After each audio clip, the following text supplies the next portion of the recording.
Let's get this straight. How would it be if the United States were viewed by the rest of the world as interfering with the elections directly of other countries, and everybody knew it? What would it be like? Other functions, however, some of them more legitimate than others. One is to run secret wars, the covert action that's written and talked about so much, like what's happening in Nicaragua today from Honduras. Another thing is to disseminate propaganda to influence people's minds, and this is a major function of the CIA. And unfortunately, of course, it overlaps into the gathering of information. You have contact with a journalist, you will give him true stories, you'll get information from him, you'll also give him false stories. Did you buy his confidence with true stories? You buy his confidence and set him up. We've seen this happen recently with Jack Anderson, for example, who has his intelligence sources, and he has also admitted that he's been set up by them. Every fifth story just simply being false. You also work on their human vulnerabilities to recruit them in a classic sense, to make them your agent so that you can control what they do, so you don't have to set them up sort of, by putting one over on them. So you can say, here, plant this one next Tuesday.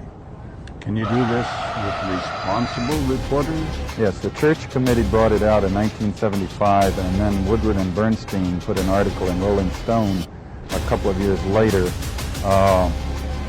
400 journalists cooperating with the CIA, including some of the biggest names in the business, to consciously introduce the stories into the press. Well, give me a concrete example of how you use the press, let's say, how a false story is planted and how you got it published. Well, for example, in my war, the Angola War that I helped to manage, 1/3 of my staff was propaganda. Ironically, it's called covert action inside the CIA. Outside, that means the violent part. I had propagandists all over the world, principally in London, Kinshasa, and Zambia. We would take stories which we would write and put them in the Zambia Times, and then pull them out and send them to a journalist on our payroll in Europe.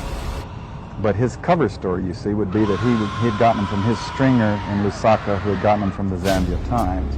We had the complicity of the government of Zambia, Kenneth Kaunda, if you will, to put these false stories into his newspapers.